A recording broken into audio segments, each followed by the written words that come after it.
اللجن اللجن اللجن اللجن يا مولا اللجن اللجن اللجن اللجن اللجن اللجن اللجن اللجن يا صاحب السماء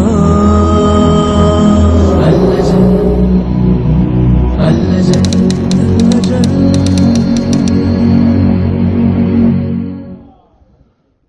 اعوذ باللہ من الشیطان اللعین الرجیم. بسم اللہ الرحمن الرحیم.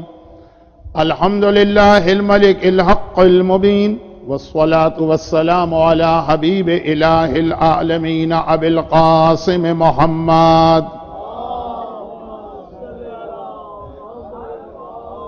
وآلہ الطیبین الطاہرین سیما الامام المنتظر والحجة الثانی عشر اللہم عجل له الفرج.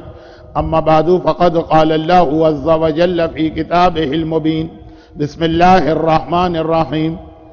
هو الذی خلق من الماء بشرا فجعله نسبا وصهرا وقال مرج البحرین یلتقیان بینہما برزخ لا یبغیان فبأي آلاء ربكما تكذبان يخرج منهم اللؤلؤ والمرجان. صلوات.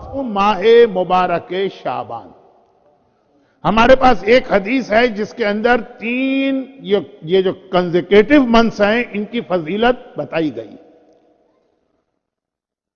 پیغمبر کا یہ فرمان ہے کہ رمضان یا شہر رمضان اللہ کا مہینہ ہے، شعبان میرا مہینہ ہے، رجب میرے اہل بیت اور میری آل کا مہینہ.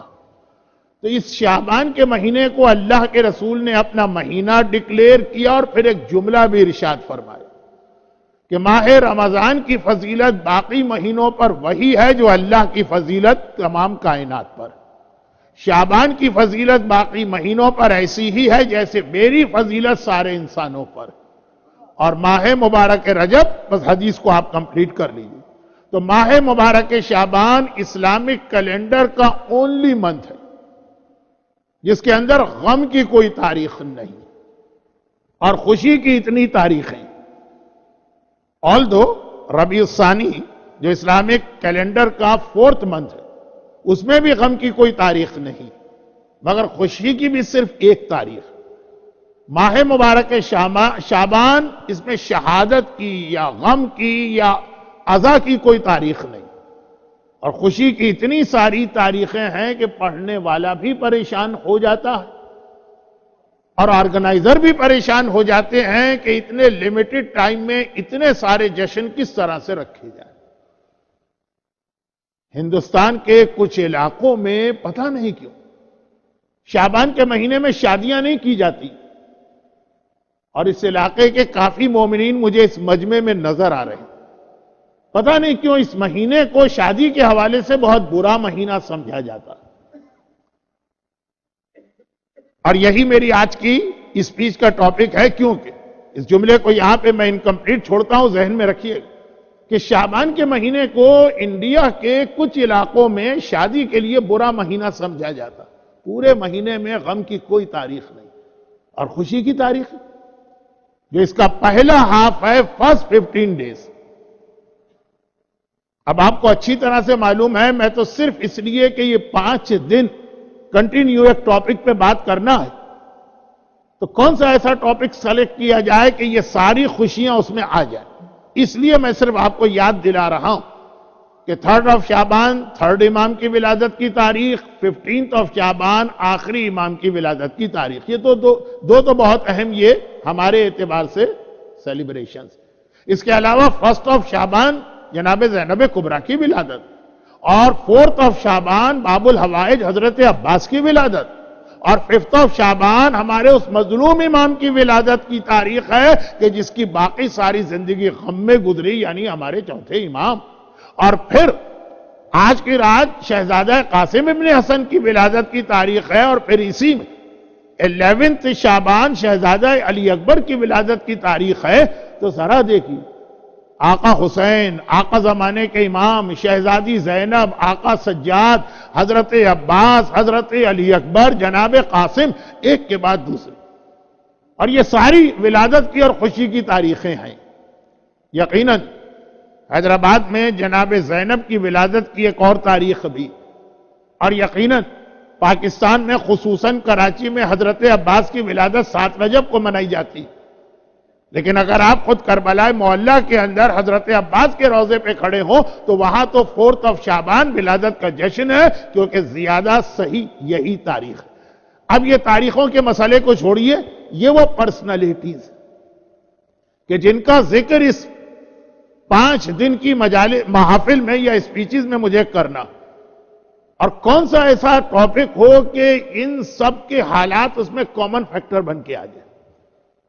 تو میں آپ کے سامنے ایک سوال یہ رکھوں کہ یہ اہل بیت کے خاندان کی کیا خصوصیت کہ اس میں جو پیدا ہونے والا ہے یا تو وہ معصوم ہوتا ہے یا عصمت کے اتنا قریب ہوتا ہے کہ ہمارا دل تو یہی چاہتا، ہمارا عقیدہ تو یہی کہتا کہ انہیں بھی معصوم قرار دے دو.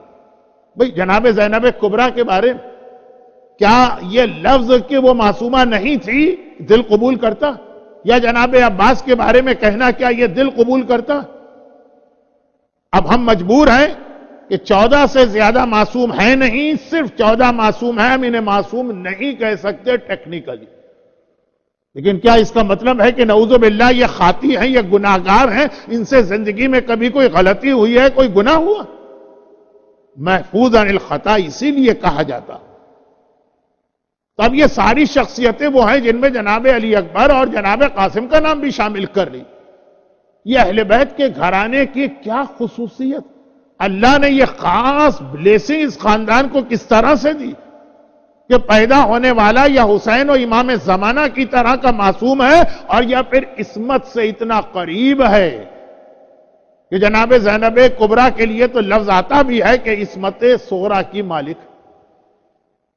یہ خصوصیت جو ان کو ملی، آپ کہیں گے کہ جی ہاں وہ تو ایک چوزن فیملی تھی. مگر کیا یہ کمپلیٹ ریپلائی؟ تو یوں تو ہم بھی چوزن پیپل. اللہ نے تمام کائنات کے انسانوں میں شیعان حیدر کرار کو چوز کیا اور انتخاب کیا. خاندان اہل بیت کی زندگی یہ جو ہمیں بلیسنگ نظر آتی ہے کہ ہر ایک ایسا جگمگاتا ہوا ستارہ ہے یا سورج، ایک سے ایک ایسی شخصیت کہ کس کو کس پر پریفر کیا جائے ہم فیصلہ بھی نہیں کر سکتے. اس کا فاؤنڈیشن اسٹون کیا ہے، اس کے اعتبار سے اسلام ہمیں پریکٹیکل میسج کیا دیتا. اور یاد رکھیے کہ اب میں بہت سیریس ٹاپک پہ آ گیا. خوشحالی کی ان راتوں کا مختصر بیان کرنے کے بعد اب بہت ہی اہم پریکٹیکل میسج ہے کہ یقیناً ہمارے گھر میں قاسم جیسا شہزادہ پیدا نہیں ہو سکتا، ہمارا جوان علی اکبر جیسا نوجوان نہیں بن سکتا، لیکن ان کے راستے پہ چلنے والا، ان کو فالو کرنے والا، ان کو رول ماڈل سمجھ کے زندگی گزارنے والے، ان کے غلام اور کنیزیں ہمارے گھر میں پیدا ہو سکتے ہیں. اور وہ کیسے؟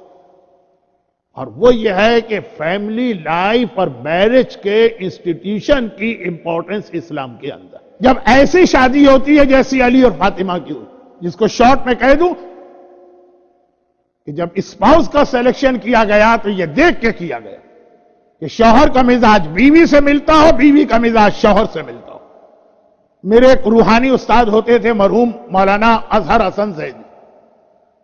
ان کا ایک جملہ تھا بہت ہی پاپولر، خالی وہی پڑھا کرتے تھے. اب تو خیر یہ جملہ اتنی دفعہ آپ نے سن لیا، مگر 1 منٹ کا جملہ ہے تو دوہرا دوں. جب ایسی شادی ہوتی جس میں سلیکشن آف اسپاؤس اس طرح سے کیا جاتا، پیرنٹس اور پیرنٹس جیسے، ابو طالب کی جگہ تو اللہ ہے نا، جب سلیکشن کی تو یہ خیال کیا کہ بہترین میچ ہونا چاہیے. جب ایسی شادی ہوتی تو زندگی بہتر گزرتی ہے، کیونکہ اسلام میں ایک یہ حکم ہے کہ لڑکا جو ہے نا وہ لڑکی سے دنیاوی اعتبار سے انفیریئر نہ ہو. لڑکی کے دماغ میں اگر ایروگنس آ گئے، لڑکی کے دماغ میں اگر یہ پراؤڈنس آ گئی، لڑکی کے دماغ میں اگر یہ خیال آ گیا کہ میں بلند ہوں میرا شوہر پست ہے، شادی شدہ زندگی نہیں چلے گی. اب بہت پیسے والی ہے، لڑکا بالکل غریب، بہت اچھے خاندان کی ہے، لڑکا کسی بہت ہی، اب یہ ویسٹ کے کلچر میں تو جملے اچھے نہیں ہیں، لیکن انڈیا اور پاکستان کے ماحول میں کہ بنیا ہے یا سبزی فروش ہے یا رکشہ ڈرائیور ہے مثلا. بھئی آپ میں سے کتنے لوگ کراچی کے اندر ٹیکسی چلانے کو تیار ہو؟ کتنے لوگ یہاں بڑے فخر سے چلا رہے ہو؟ یہ اگرچہ اسلام کے زیادہ قریب ہے، لیکن میں ماحول کی بات کر رہا ہوں کہ لڑکی کے ذہن میں خیال آ گیا کیسے زندگی گزارا ہو. بلکہ اور تو اور میں تو تقریباً 35 سال سے ویسٹ میں آ رہا ہوں نا، جو آپ میں سے آدھے مجمع کی تو پیدائش بھی نہیں ہوئی ہوگی. اتنی سی خالی بات کہ لڑکی کی وجہ سے لڑکے کو یہاں کا رائٹ، گرین کارڈ اور پاسپورٹ ملا. یہ ساری زندگی جو ٹونٹنگ اور تانا اس لڑکے کے ساتھ چلتا. کتنے گھر ہم نے ٹوٹتے دیکھے، کتنے خاندان ہم نے اسپوائل ہوتے دیکھے. یہ کیا بات ہو گئی کہ اگر یہ لڑکی کو یہ خیال آ جائے کہ میرا اسٹیٹس لڑکے سے ہائی، تو بہت سارے پرابلم کریٹ ہوتے ہیں. بہت ہی شریف، بہت ہی نیک، بہت ہی دیندار بچیاں بھی ہوتی ہیں، لیکن میں ان جنرل بات کر رہا ہوں. تو میرے استاد کہا کرتے تھے کہ یہ ہے تو ہمارے اور آپ کے گھروں کا اصول، لیکن بہرحال اہل بیت رول ماڈل ہے تو اللہ نے اس کو وہاں بھی رکھا کہ اگر بیٹی ایسی ہو کہ کبھی فخر کے عالم میں فاطمہ کہہ دیں ارے مجھ سے کیا بات کرتے ہو، میں تو حبیب خدا رسول خدا کے گھر میں پیدا ہوئی، تو بیٹا ایسا ہو جو کہے کہ مجھ سے نہ کہنا میں تو وہ ہوں جو اللہ کے گھر میں پیدا ہوا.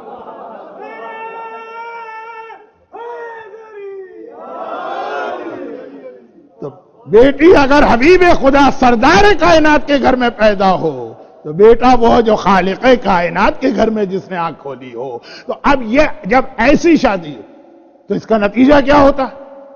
نتیجے کا لفظ تو صحیح نہیں، اس کے جو رزلٹ ہے وہ قرآن کریم کے سورہ الرحمن کی اس آیت میں ہے جس کو آج میں نے آخر میں تلاوت کیا.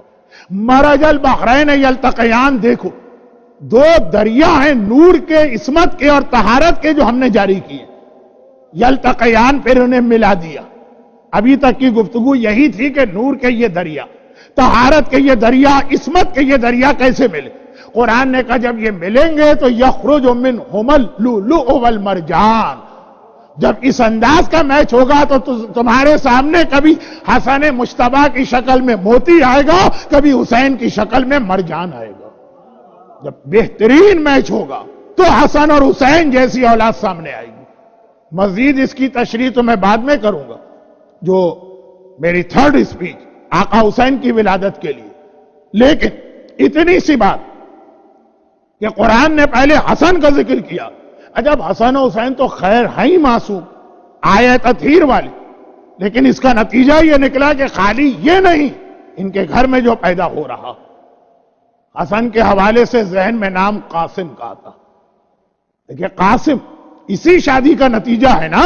علی اور فاطمہ کی شادی ہوئی تو حسن پیدا ہوئی، اور حسن اس دنیا میں آئے تو قاسم پیدا ہوئے. آج کی یہ تاریخ کربلا کے اس شہید کے حوالے سے ہے جو ہمارے ہاں دولہا کا لقب بھی پاتا، قاسم ابن حسن. یہاں پہ ایک مختصر سی بات یہ عرض کر دوں کہ بہت سے گھرانوں میں یہ رواج ہوتا ہے کہ جب کسی کے ہاں بیٹا پیدا ہوا تو اس نے اس کا نام رکھا اپنے باپ کے نام پر. بچے کا نام دادا کے نام پہ رکھا تاکہ باپ کی یاد رہے. بیٹی کا نام رکھا اپنی ماں کے نام پر.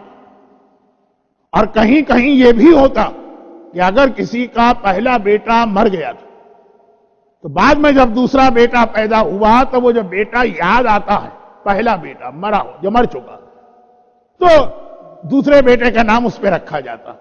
امام حسن کے یہاں قاسم نام کے دو بیٹے تھے، اور یہ والے قاسم جن کی ولادت کا جشن ہم منا رہے ہیں، ان کی ولادت سے 8 سال پہلے آقا حسن کا دوسرا بیٹا قاسم شہید ہو چکا تھا.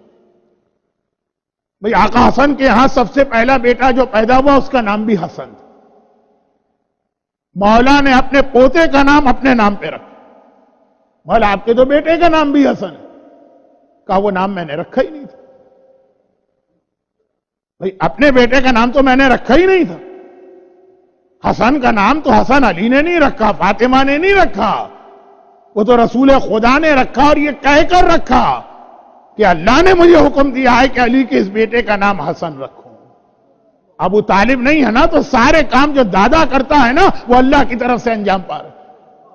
کہا وہ نام تو میں نے رکھا ہی نہیں، اب جو میرے ہاں بیٹا پیدا ہوا۔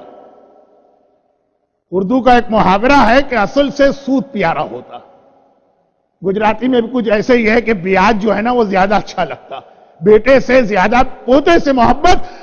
علی زندہ تھا، علی نے کہا کہ اس کا نام تو میں رکھوں گا یہ حسن، چنانچہ دو حسن، باپ بھی حسن بیٹا بھی حسن، تو دوسرے حسن کا نام ہو گیا حسن مثنی، حسن جونیئر۔ اور یہ حسن مثنی تاریخ میں بہت اہم شخصیت۔ جب آقا حسین نے اپنی بیٹی فاطمہ کبریٰ کی شادی کرنا چاہی تو وہی پرابلم ہوا جو خود شہزادی فاطمہ زہرا کی شادی میں تھا کہ میچ کہاں ملے۔ فاطمہ کبریٰ ہر اعتبار سے اپنی دادی کی تصویر و شکل تھی۔ یہی کہا حسین کہ میری ایسی فضیلت والی بیٹی ہے، اے میرے بھتیجے حسن مثنی کے اس وقت دنیا میں میری بیٹی کے لیے تم سے بہتر میچ کوئی نہیں ہے۔ اس کے بعد آقا حسن کے دوسرا بیٹا پیدا ہوا قاسم، اور یہ بھی اپنے دادا علی کی زندگی میں کم از کم اتنا بڑا ہو گیا کہ تلوار چلا سکتا تھا۔ جنگ نہروان کے شہیدوں میں امام حسن کا بیٹا بھی ہے جو قاسم، مولا علی کا پوتا۔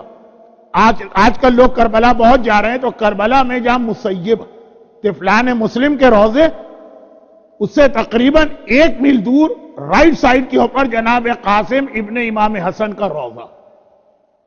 وہ چونکہ علاقہ جو ہے بڑا سینسیٹیو ہے، دشمنان اہل بیت بہت زیادہ، مسیب جانا بھی بعض اوقات مشکل ہوتا ہے، تو آج کل ریکمینڈ نہیں کیا جاتا، لیکن ہمیشہ تو یہ حالات نہیں رہیں گے نا، بڑے اچھے حالات بھی ہونے والے ہیں انشاءاللہ۔ آج بھی کراچی میں ایک شہادت ہوئی، کل بھی کراچی میں ایک ڈاکٹر محمد علی وہ شہید کیے گئے۔ 3 دن پہلے جب میں آسٹریلیا سے نکل رہا تھا، میرے شاگرد اور میرے بہت ہی عزیز دوست مولانا غلام محمد امینی صاحب مسجد نور ایمان کے پیش نماز شہید کیے گئے۔ تو یہ ایک سلسلے تو خالی میں کراچی کی ابھی بات کر رہا ہوں، پورا پاکستان اس وقت ایک مقتل بنا ہوا۔ اس سال میں ہر سال اپریل میں زیارتوں کو جاتا ہوں، جب ہم لوگ گئے تھے تو پاکستانی قافلے کے کسی مومن مرج وقت حضرت آیت اللہ سیستانی سے پوچھا تھا کہ کب تک یہ سلسلہ چلے گا۔ پہلے بات تو انہوں نے کہی جو ہمیشہ کہتے ہیں کہ میں روزانہ فجر کی نماز کے بعد خصوصی دعا کرتا ہوں، پھر کہا کہ 2013 سے حالات میں تبدیلی آئی، کیونکہ پورا بیان کرنے کی مجھے آغا محترم کی طرف سے اجازت نہیں ہے، تو خالی ایک جملہ، یہ جو 1-2 باتیں میں نے ایسی کہہ دی جو ابھی کچھ علاقے سینسیٹیو آپ نہیں جا سکتے، اور ابھی جتنی میری اسپیچز ہو رہی اس کے اندر جن شخصیتوں کا بیان ہے ان کے روزے یا عراق میں ہے یا مدینے میں چوتھے امام کا روزہ جس کے قریب بھی آپ کو نہیں جانے دیتے ہیں بقی، اور اب تو دیکھتے ہی دیکھتے سیریا زینب کبریٰ۔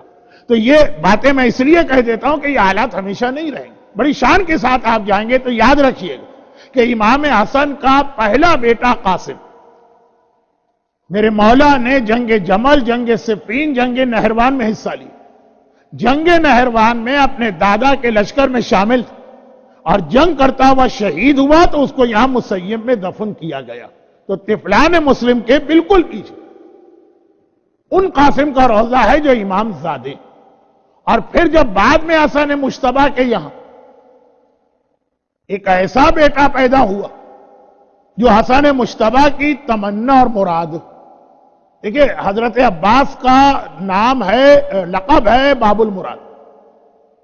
اس کے 2 ریزن ہیں، 2 دن کے بعد اسپیچ ہونے والی ہے تو ریزن تو اس میں آئیں گے، مگر ایک ریزن یہ بھی ہے کہ وہ مراد علی تھے، مراد یعنی تمنا، عباس تمنا علی تھے۔ یہ والا جو بیٹا پیدا ہوا حسن مجتبیٰ کے یہاں، جو 11 مہینے کا یا 12 مہینے کا تھا جب اس کا بابا زہر سے شہید کیا گیا، یہ تمنا حسن تھا۔ اور تمنا حسن کن معنوں میں تھا کہ باپ کے ساتھ جو جہاد میں نے کیا نہروان میں اور ایک بیٹا قربان کیا، کربلا کے جہاد میں اپنے حسین کے ساتھ نہیں ہوں گا فزیکلی، مگر میرا بیٹا وہاں بھی قربان ہونا چاہیے۔ اپنی یہ تمنا اس تعویذ میں بھی لکھی، یہ تعویذ لکھنے کے بعد یہ کہہ کر ام فروا کے حوالے کیا کہ جب میرا قاسم اتنا بڑا ہو جائے کہ یہ تعویذ اس کے بازو پہ آ سکے تو یہ اس کو اس طرح اس کے بازو پہ پہنانا کہ وہ کبھی اپنے بازو سے اس کو نہ اتارے، اور جب کسی بڑی پریشانی میں مبتلا ہو تو اس وقت کی تعویذ کھول کے دیکھنا۔ وہ ہر ایک کو معلوم ہے کہ تعویذ میں کیا تھا۔ حسن کی تمنا تھی کہ بیٹا قاسم، میں کربلا میں نہیں ہوں گا، تجھے میری جگہ میری نیابت کرتے ہوں میرے بھائی حسین کا ساتھ دینا۔ جب یہ بیٹا پیدا ہوا تو حسن کو اپنا وہ بیٹا بھی یاد جو بابا علی کے ساتھ جہاد کرتا ہوا مارا گیا، اس کا نام قاسم تھا۔ تو میرا یہ بیٹا جو میرے حسین کے ساتھ جہاد کرتا ہوا مارا جائے گا، اس کا نام بھی قاسم اسی حوالے سے رکھا گیا۔ ام فروا کو اللہ نے ایک ہی اولاد دی، اور وہ صرف 12 یا 13 مہینے کی تھی جب ام فروا نے اپنی آنکھ سے اپنے شوہر کو دنیا سے رخصت ہوتے دیکھا، لیکن بار بار آخری وقت میں بھی حسن کی انگلیوں کا اشارہ ہوتا تھا، فروا قاسم کا خیال کرنا، تعویذ اس سے جدا نہ ہونے دینا۔ مگر یہ تو اس وقت کی بات ہے جب حسن دنیا سے جا رہے اور فروا اپنی گود میں قاسم کو لے کے آئی۔